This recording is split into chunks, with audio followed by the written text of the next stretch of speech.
Hey everybody, this is Sarah Whitaker. And Salty Dalty. And we're here for Working the World, Episode 4, The Death Card. I'm holding up four fingers when I say that in honor of the horseman. Wonderful. And let's get to it, shall we? Let's have our jargon of the day. Which is actually in 3 parts right now. It's definitely in 3 parts. Registering, selling, and dying. Mm-hmm. Alrighty. All of them are a form of showing damage after you've gotten hurt by showing damage and emotion. Showing damage and emotion after taking a move. Could you go into more about the registering for us? Well, a little anecdote first and foremost. I had not learned the difference between these 3 until about 5 years in the business. It was a camp with Glacier back in 2018, and he had a pamphlet of all these wrestling terms and all like what they meant as far as like putting together a match and all that. Register means to simply register or an immediate reaction to what you've had happen to you. For example, like say I'm working on your leg and I drape your leg over the bottom rope and I do a seated senton onto your leg and you groan in pain trying to get your leg away. That would be an immediate register. But when I go and chase after you and you try to get away with me and you're hobbling around and you can't get, all your weight on that foot, that'd be technically a sell. It's more of a prolonged reaction to what you've had done to you. Basically, you are extensively selling the leg from, the small bits of damage that I've done for you. And dying would be that, you passed out, I put you in figure 4, you passed out, you're out. It's like if you've taken a kill shot, basically, you're dead. You're not moving around whatsoever. That is the appropriate sell if you've taken somebody's finisher and you're not getting up and kicking out. So, registering is an immediate action taken after you've taken a move. Yep, that you've had damage or pain inflicted on you. Right. Selling is prolonged suffering oh my leg, damn it, I can't even walk. Fuck. And dying is just laying there dead. Yep, pretty much. And too many people die on the indies. I've been guilty of that in the past myself because, like I said, I didn't learn this till about 5 years in, and I'm very thankful to learn the difference between these 3 because it's not something that gets taught around here in the same context as other things, so. Alrighty.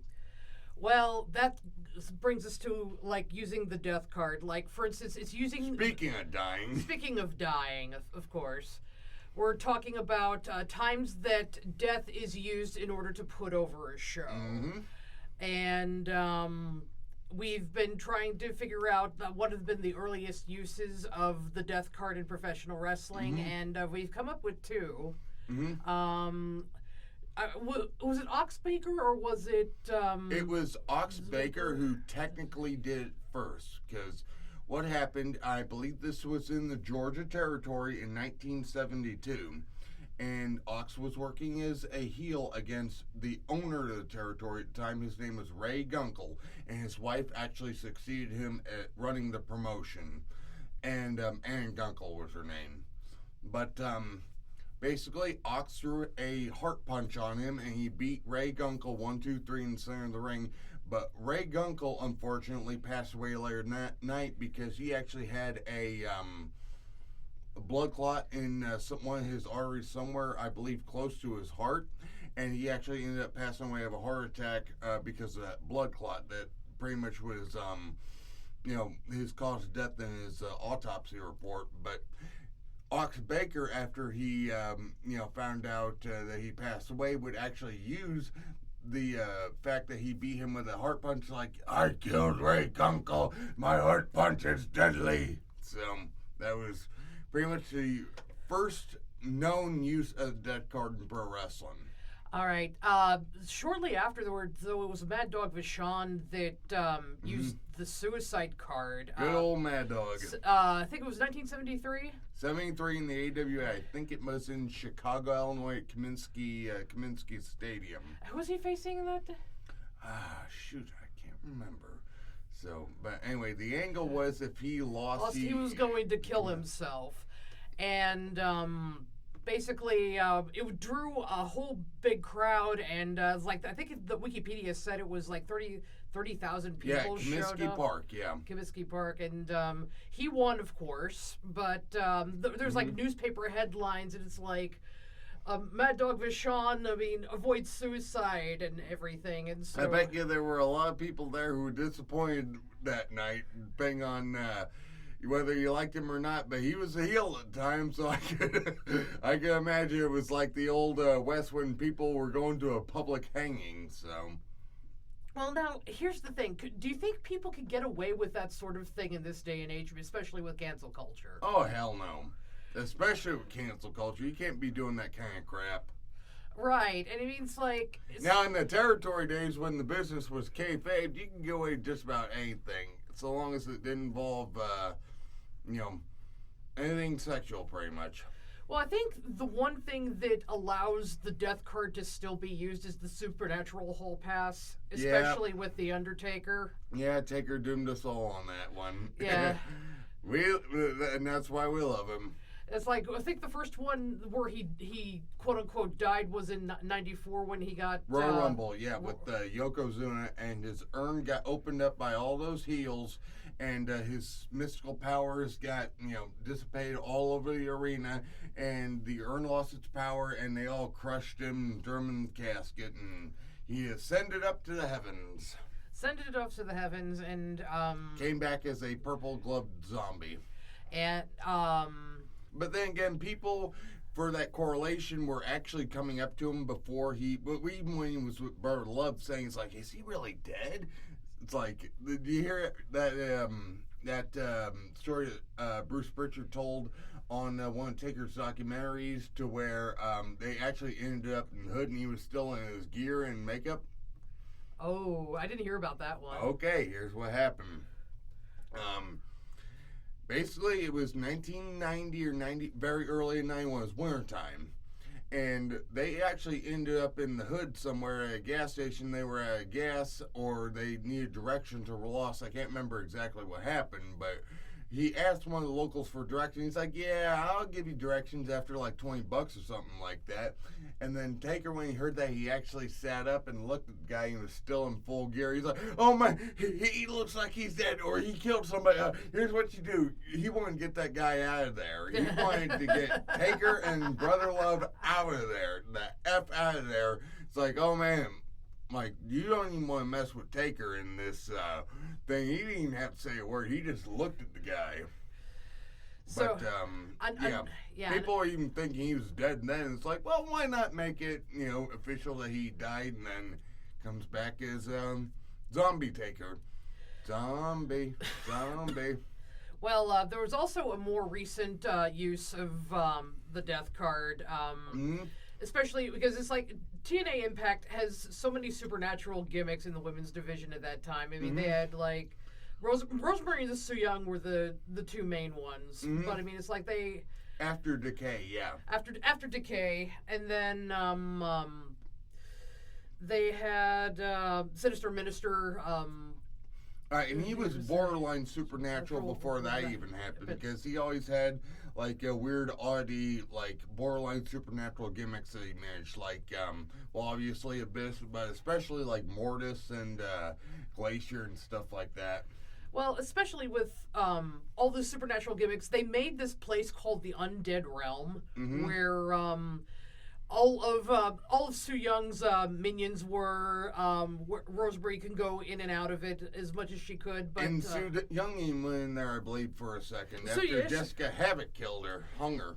Yeah, I forgot about Jessica Havoc in that one. She came in later though. After yeah, this was a little bit later on, but yeah, I did my research in the meantime. So right, and basically what happened was Allie, who was Rosemary's bestie, the bunny, offered a part of her soul in one of her matches, and she lost, and so she became Dark Allie, and Su Yung was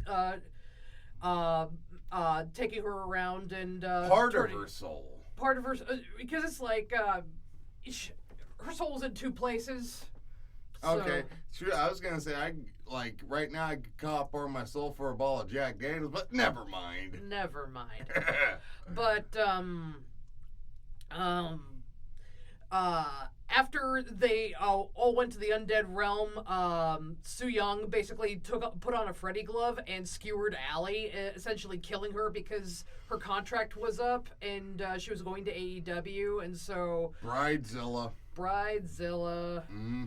And so they killed her off in the storyline, but they have Rosemary's well known for her multiverses, so I mean, they could bring her back if they really, really, really wanted to. That's her cop-out. Because they have a lot of cop-outs in the TNA universe for if they wanted to bring back Allie, because between the Undead Realm and Rosemary's multiverses and stuff like that, I mean, if they really It's wanted, basically the Borg. Because it's the Borg. What, from Star Trek, the Borg, or... What are you talking about when it comes to Resurrection? Well, I'm talking about, it's like, explain why this happened in the universe. The Borg. Oh, the Borg okay. But there are storyline outs for her death to not be permanent. That's why I said the Borg. The Borg. Basically, Dragon Ball Z. Dragon Ball's somebody back from the dead. It's like, right. That's happened how many times, Goku? Too many. Damn it, you would have probably smartened up the first time, Goku. Mm-hmm. But after this, because it's like, there are times in professional wrestling, a lot of times actually, because we brainstormed so many, where the death card we brainstormed so many times that it's about to cause a frickin' tsunami. Well, where the death card was used in bad taste. Oh my god, don't get me started on this. Okay, which one do you want to start with? Well, let's go ahead and start with the most repeat offender. Big Boss Man. Big Boss Man, at least 3. Oh, 3 times. First one, he got hung after Hell in a Cell at WrestleMania 15 by Undertaker after... It was the Brood. Christian, Edge, and Gangrel sent down a noose from the top of the cell, cut a hole in the cell, sent down a noose, and he hung Big Boss Man afterwards, and then for some reason joined him in the ministry/corporate ministry at that time. Alrighty, but what was the ones before those? These ones were afterwards. Oh, afterwards? Yeah, that was the first time they ever used Big Boss Man death card. Oh, okay. Second time was Pepper. Pepper.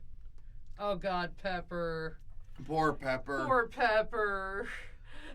Okay, Al Snow had a Chihuahua whose name was Pepper, and he brought him in as a bit of a mascot.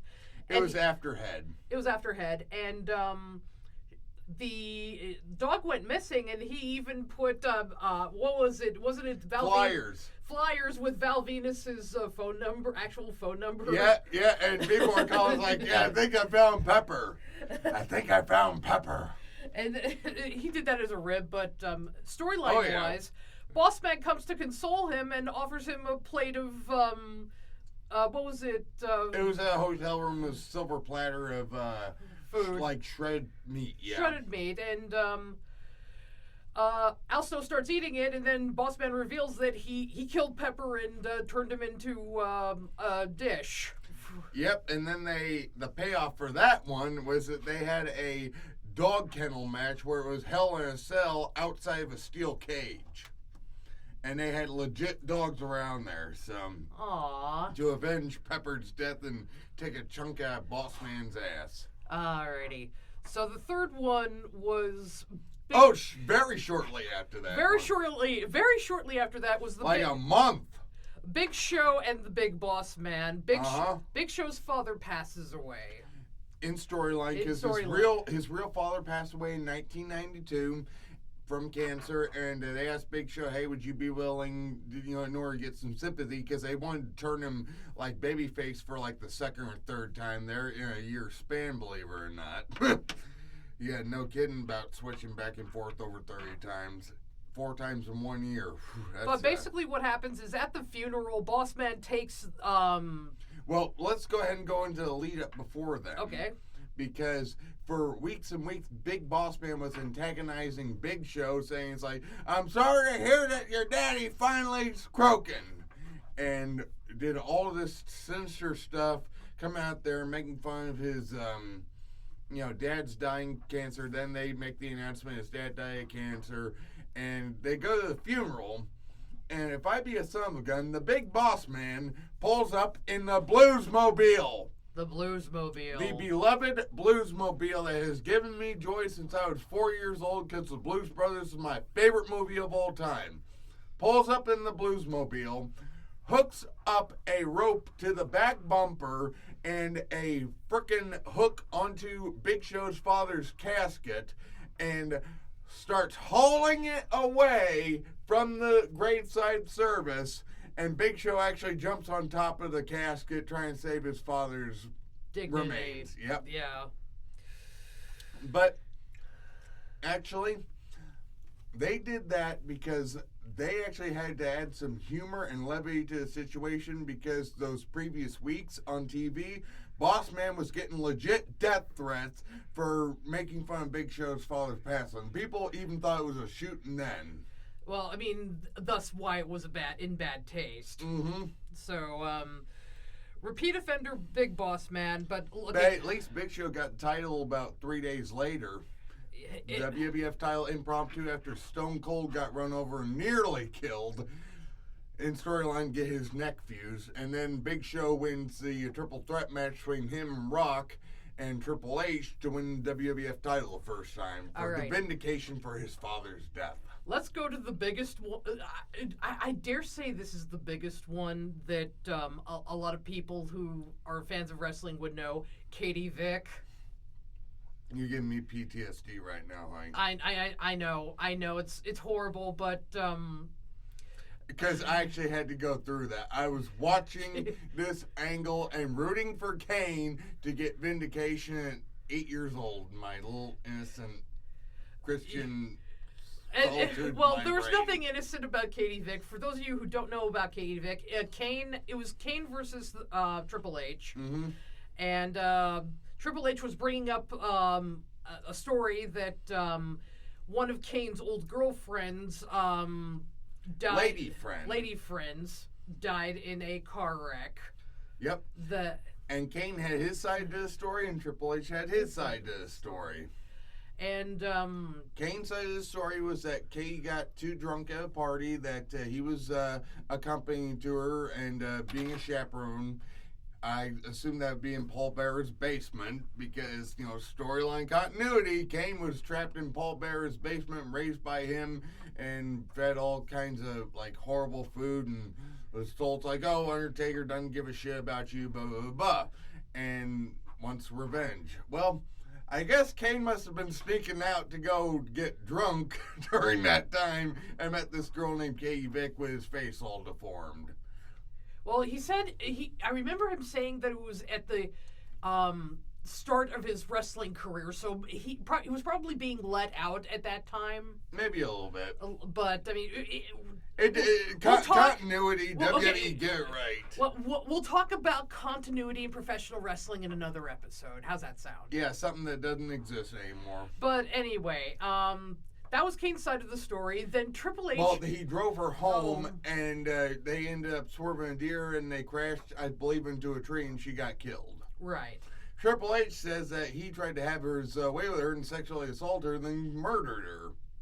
Right, but it's what he did on the Titantron. What Triple H did. What Triple H did on the Titantron. Hello, it's me, Kane. Dressed up as Kane, going and having sex with a dummy that's supposed to be Katie Vick while she's in the casket. Right. Wearing a Kane mask. And, it's just, I mean, it's like Paul Bearer quit WWE for a shoot over that because George Jones, who is like God to Paul Bearer, rest both their souls, was in the audience at that night. And he said, when they played that angle out, I've never been more embarrassed to be in the wrestling business in my life than that one night. Right. But then they were able to sweet talk him in, come back, and give him gastric bypass surgery and haven't managed the Undertaker at WrestleMania 20, and now he's in the Hall of Fame. Right. All right. Now, the women's division is also not immune to the death card in WWE. Tori Wilson and Dawn Marie, where Tori Wilson's father was getting seduced by Dawn Marie. They actually get married, and after they have sex, he dies of a heart attack. Yep. Happiest way to go. Happiest way to go, but I mean... But what's the payoff? Tori goes and gives Dawn a heart attack. I mean, it's like, in that respect, the death angle has no freaking vindication because what's the payoff on it? Right. Now, one that was... I mean, that's about as much as we can say about that because it was a short stint. Yeah, it was only like a 3 or 4 week angle. Maybe a little bit more, a little bit less on SmackDown. Now, let's get into something a little bit more serious. When they tried to do an angle with Bruiser Brody. And this was years and years and years after he got killed by Jose Gonzalez in Puerto Rico. Right. Because everybody's probably seen Dark Side of the Ring and Bruiser Brody getting stabbed to death in the shower by Jose Gonzalez in Puerto Rico. You know, it's debate on what really happened there, but at the same time, I buy Tony Atlas's story. But 25 years later, in 2013 in Puerto Rico, Carlos Colon says that he's going to get revenge on Jose Gonzalez, who's working heel at the time, for what he did 25 years ago. I mean, I'm like, hearing this, I'm like, are you out of your effort-loving mind trying to do this? I mean, I sure hope Bruiser Brody's widow's getting paid royalties on this, because otherwise I can't see any other reason why they would wait 25 years to vindicate Bruiser Brody's death. If it would have been me, I would have vindicated it that night. But the angle was just in terrible taste, in my opinion. Terrible taste. Alrighty. Now, let's move on to when the death card was used correctly. Like, especially when there's actual deaths in the professional wrestling business, and they want to honor it through the show. For instance, when Eddie Guerrero passed away, they brought on Vicky Guerrero as a character and as a GM. Yep. And second greatest GM that WWE ever had, right next to Tai Long. Holla holla. Holla holla. And in AEW, when Brody Lee passed away, they had -1. His son, rest Brody Lee's soul. And then they're bringing him into the AEW family and whatnot. And if he wants to wrestle when he turns 18, and he wants that contract, his family's going to get taken care of for life regardless. But yeah, it sounds like he might want -1 might become a wrestler, might hopefully become +1. Wonderful, and especially. That tribute show is the most touching thing I've ever seen in this wrestling business. Right. Hands down. Hands down. Like, Eddie's was, just as good, but especially Brody Lee with having his whole family out there and, Tony Welcome and his family in the ring and, publicly honoring him, especially during the pandemic. I thought that was something special. Yeah. Now, is it true that they actually used Paul Bearer's ashes for the angle? No, that was pancake mix. I figured it was, but I mean, I just heard different stuff. Paul Bearer wouldn't have it any other way. Right. Because when Paul Bearer passed away in 2013, they had the angle with CM Punk and Undertaker and Paul Bearer, his death and CM Punk going and disrespecting the Undertaker on that. The reason I was okay with that is because Taker himself said Paul would absolutely love this. And it's like the show always goes on because he's actually vindicating Paul's death in that regard. And Paul, of course, being the, prankster and the ripper he was, probably would actually want his ashes being poured on Mark. It's like, ha ha ha, oh, there you go, dead man. I could totally see him wanting to do that because he just loved the wrestling business so much and he loved Mark so much. He just had to get one more in, but yeah, I could, but that's That's another story for another day. Good old Pooh Bear. Good old Pooh Bear. That damn Wendy! I mean, it's not done properly often, though, because it usually requires the death of a wrestler to... would you say that the Wyatt Six would be... in definitely good taste. In definitely good taste. Basically taking over what Bray Wyatt was trying to accomplish when he was alive and carrying on his legacy. Well, especially with the context of how Bray passed away, and they were using Bo Dallas as Uncle Howdy. I mean, it's like, that's probably the best tribute you can do is make sure his brother's got an angle and a way to be able to make money from this, since he was being used in that anyway, why not continue the storyline? Right. Alrighty. Now, let's talk about the death card in the indies. Now, it's hard to actually use the death card in the indies because multiple promotions use the same talent pool for a different area, and they just put them in different angles, and so it's like actually having somebody die and then just seeing them at another show is going to be a little bit ridiculous. But I've had the unfortunate privilege of not only using this death card once, but twice. You've used it twice. Twice. Let's go ahead and go with the more obvious one. Okay, let's go. Tell us about the obvious one. The year was 2020. We were in the middle of a pandemic called COVID-19. And for the summer of 2020, all wrestling shows were shut down until the fall. And Magnum Pro Wrestling got a hold of me and told me, hey, we would like to book you on our October show for Halloween time because we have something special we want to do. So, okay, I'll go ahead and do it. The show before, Xander McIntosh, who had an alternate gimmick at the time by the name of Dick and Biggs, who was a pink dressed in very short trunks with a giant bulge cup in the middle of his crotch, who had a very chubby physique. I mean, I'm not telling nobody anything doesn't know about Jake. That was part of the humor of the gimmick at the time, that he was a little bit on the heavy side.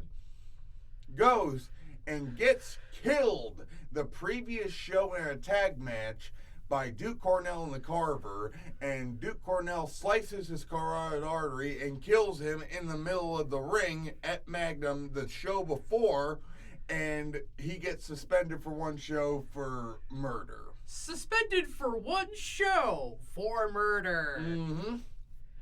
And then, for the Halloween show, me and the Wanderer are going to be wrestling Teddy Mercury in what appears to be a 2-on-1 handicap match. And if I be a son of a gun, boom! Boom! Dickum Biggs has risen from the dead for this Halloween show as the Underdickum, dressed all in black with black gloves, black jacket, and black hat, being just like The Undertaker, and beats me and AC Riley by choke slamming AC Riley, the Wanderer, while standing on Teddy Mercury's back. 1, 2, 3.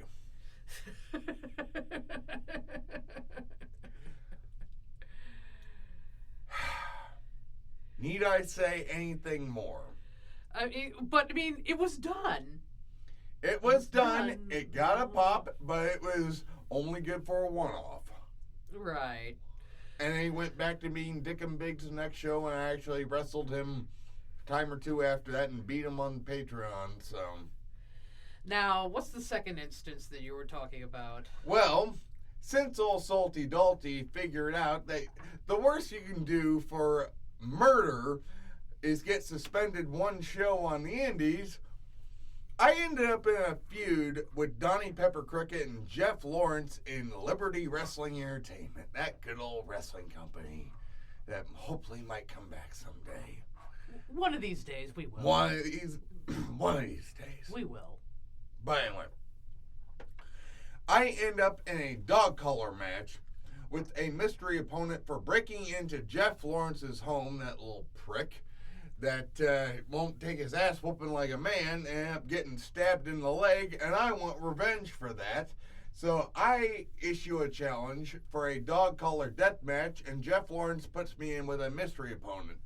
And I think it's Donnie Peppercricket until he drops his robe, and it's actually the Dundee Strangler Brandon Juarez that comes out and is out to kill me because he actually tried to kill me 6 years, actually, no, not 6 years, 4 years before at PWP. Actually, my math. No, 2 years before at PWP, and I become Salty Dalty. After he killed Dalton Lee Roth, and I come back as Salty Dalty. Respawned as a new character. Anyway. And there's a portion during the match where I grab a screwdriver, and I'm going to try to drive that into Brandon Juarez's eye because, dadgummit, I want revenge for what happened 2 years ago. He takes his foot while I'm trying to jab that thing in his eye and kicks the screwdriver right back in my eye, and I end up nearly damn blinding myself. So I figured this SOB, this dirty frickin' Dundee Strangler, has no regard for my life. So I just scream out at the top of my lungs, "I'm gonna kill ya!" And I grab that dog collar chain and wrap it around his neck 3 or 4 times and try to strangle that SOB to death and screaming, "I'm gonna kill you, I'm gonna kill you," until Cuco Santiago unfortunately pulled me off. That damn mystery owner. So, threatening death and supernatural warfare, are ways that the indies can use the death card. Well, I always take it this way. Jake Roberts says, you can't actually say, "I'm going to go out and kill you," unless you actually go out and do it. But you can say things like saying, "Well, I'm going to make you think that you wish that you were dead." Right. But, if you go out there and actually kill somebody say you're going to kill somebody on the indies in a promo, you better go out and do it, otherwise your credibility's, not going to be there. That's why I tried to kill Brandon Juarez until I got pulled off because I almost succeeded. Right. My intention was there. Right. So, don't use moral of the story from everything that we've been saying so far, don't use the death card unless there's an good out. Mm-hmm. Because, you can't kill somebody. You can. Even if you pretend to kill somebody, they're going to be seen somewhere else, and the plausibility of it is going to look ridiculous. But it's like if you have something unless you have the most smoke and mirrors of any wrestling company around you. If you have a supernatural out, like for instance, if Mojo McQueen would resurrect somebody through voodoo or something like that, it's like... Or if Soko Bar resurrected Duke from, Hades or wherever he was from at Magnum like they did years ago. Another use of the death card. Well, I don't know so much if he was dead or just took him out from, where he was. Summoned him. Yeah, summoned him, basically. Okay. But, it should be used sparingly and used well. Mm-hmm. Especially with used sparingly, to say the least. Well, especially with memorial shows. Mm-hmm. It's like.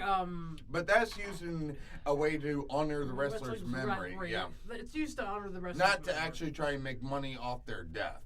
Right. Well, in a way, you could make that excuse unless it's a fundraiser show. Right. It's usually a fundraiser show for the family. It usually is and should be. I'll very clearly emphasize that. Should be. Alrighty, ladies and gentlemen, it's time for us to take it home. No 5-minute overtime periods on this one? No 5-minute overtime. We're actually 5 minutes over already, so I already did take that into account. At least we're over. At least we are over. Hell yeah! Give me an oh hell yeah in the comments, everybody. Alrighty, like and subscribe. Follow and download. We're usually on most podcasting venues. We're also on YouTube on my Sarah Whitaker account. If you want to leave a comment on the YouTube channel one, whether or not you remember any other uses of the death card, we'd like to have some conversation rolling so that we engagement. We have some engagement. I mean, Christ, we already got the rings on our fingers. Might as well have engagement. Oh. No, you gotta do it better. It's like, go! Alrighty. Ladies and gentlemen, have a good night. Take care. God bless. Be young, have fun, drink Pepsi. And, of course, I'm pissed off and mad about it.